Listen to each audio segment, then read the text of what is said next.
नमस्कार विद्यार्थी मित्रांनो. बघा, आज आपण डेली यूज सेंटेन्सेस म्हणजे दररोज इंग्रजी बोलले जाणारे वाक्य आज आपण बघणार आहोत. बघा, काय म्हणायचंय? मी आजारी आहे. बघा, आपल्याला चला इंग्रजी शिकूया, है ना? आपल्याला चला इंग्रजी शिकूयामध्ये झटपट शिकायचंय. कसं शिकायचंय? हा,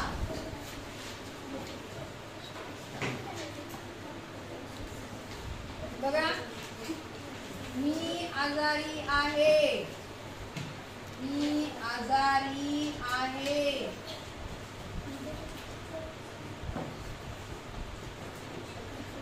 हा, कसं होईल? मी आजारी आहे. I am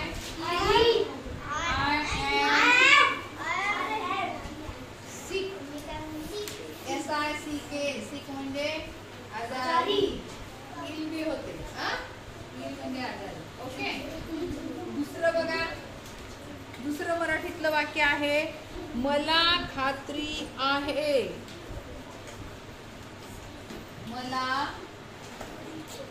खात्री आहे.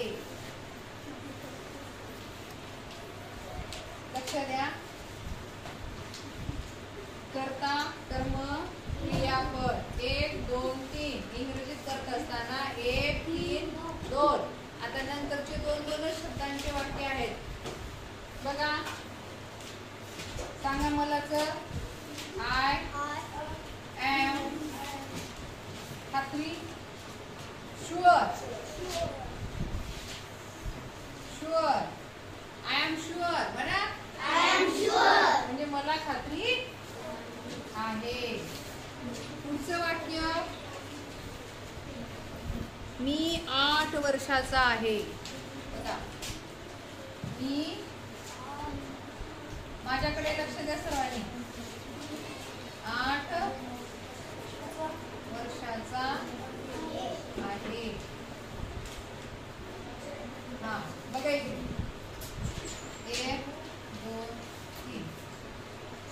आय एम, काही मी बद्दल पेपर जमा करू का? आय एम किती वर्षाचा आहे? I am 8 years old. I am 8 years old. मी 8 वर्षाचा आहे.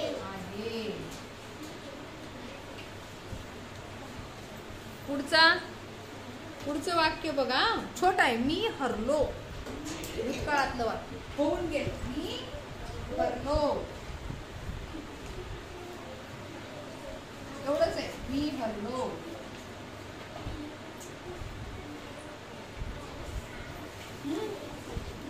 मी हरलो. I lost. I lost. Lost म्हणजे हरणे. पुढे बघा, मी विसरलो. मी विसरलो. आता विसरलो सांगा. विसरलो भूतकाळातलं वाक्य आहे. मी विसरलो. I forget. I forget. FORGOT. forgot. forgot म्हणजे विसरलो आणि forget म्हणजे विसरणे. विसरण्याचं विसरलो. बघा, खाणे आणि खाल्ले फरक आहे. खाणे काय? साधं वाक्य म्हणजे साधा शब्द आहे. खाणे. खाल्लो भूतकाळातलं काय? खाणार आहे भविष्यकाळातलं आहे. खात आहे वर्तमान काळातलं वाक्य. हे वाक्य तुमच्या लक्षात आले पाहिजे. पुढे बघा, मी सहमत आहे. असं जर मराठी असेल, मी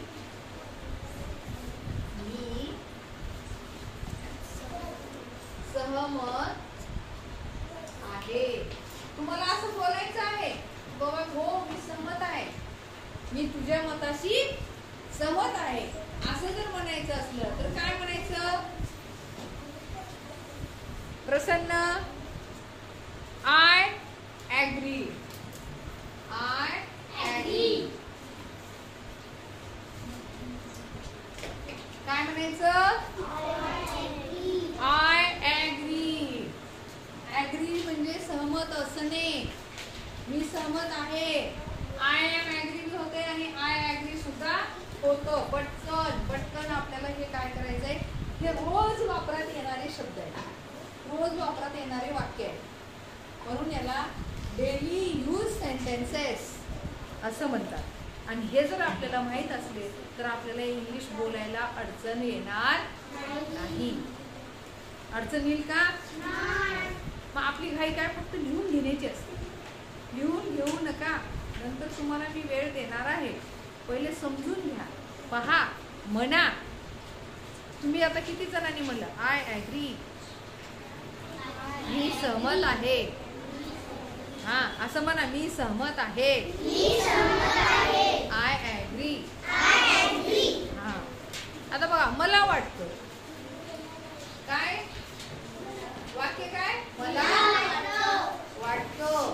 कोण सांगतो ह्याला इंग्लिश मध्ये कसं करायचं? येतं का तुम्हाला करायला? नाही. का येत नाही? कारण याचा अर्थ तुम्हाला माहित नाही. कृष्णा, याचा अर्थ माहित आहे तुम्हाला, पण वाटतंचा अर्थ माहित आहे का?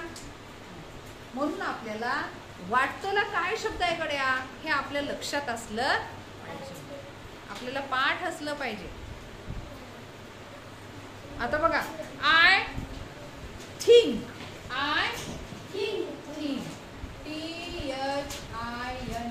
THINK. आय थिंक, मला वाटतं. I think.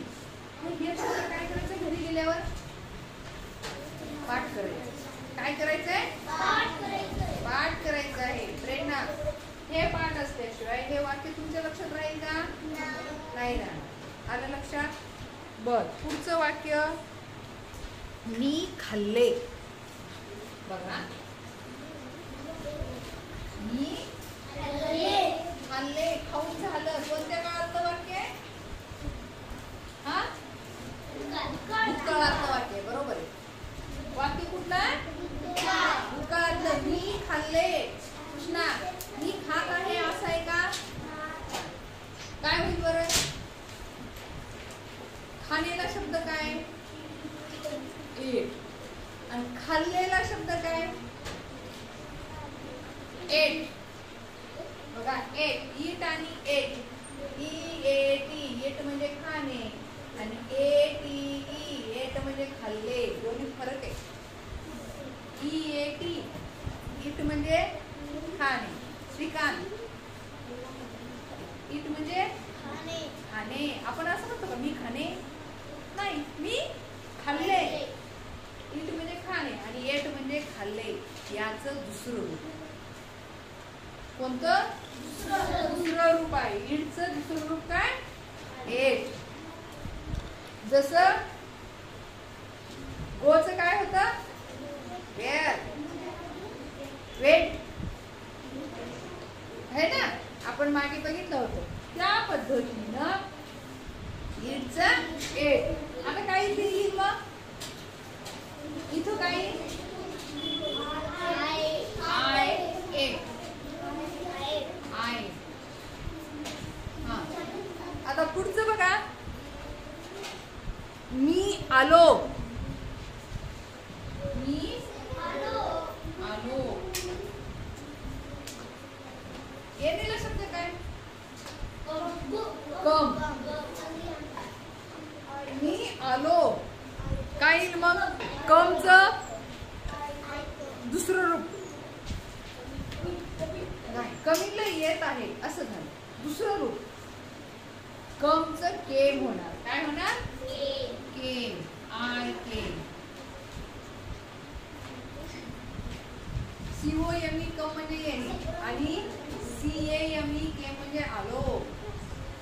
लक्षात आलं? पुढचं 10वं वाक्य बघा. रोज 10 शब्द 10 वाक्य आपल्याला जर शिकले तर आपल्याला इंग्रजीमध्ये मागे राहत नाहीत. मराठी शाळेचे मुलं राहतील का मागे? नाही राहणार.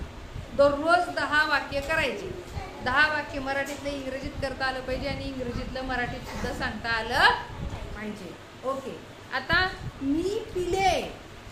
मी पिले बघा. काय पिले हे नाही सांगितलं, फक्त वाक्य काय? मी पिले. मी पिले. आता आपण माहिती आहे काय पितो आपण? पाणी पितो, शरबत पितो, है ना? पण वाक्य काय? मी पिले. मग पिणे, पिणेला शब्द काय? ड्रिंक. ड्रिंक. ड्रिंकचं दुसरं रूप ड्रंक. ड्रिंकिंग. मी असं म्हटलं का मी पीत आहे असं म्हटलं का? पिले म्हणजे माझं पिऊन झालेलं आहे. भूतकाळातलं वाक्य. मी पिले भूतकाळातलं वाक्य. तर काय होईल? I drunk. ड्रंक म्हणजे पिले आणि ड्रिंक म्हणजे पिणे. ड्रिंक आणि ड्रंक कसं आहे? या ईट आणि एट सारखं. एट म्हणजे खाल्ले आणि ईट म्हणजे खाणे. तसं ड्रिंक म्हणजे पिणे आणि ड्रंक म्हणजे पिले. आलं लक्षात सर्वांच्या? सर्वांना समजलं? तर हे 10ही वाक्य तुम्ही छान पद्धतीने लिहून घ्या आणि उद्याला येताना वाचून या. मी मराठीत वाक्य विचारलं की तुम्हाला हेच वाक्य इंग्लिशमध्ये सांगता आलं पाहिजे. Okay, thank you.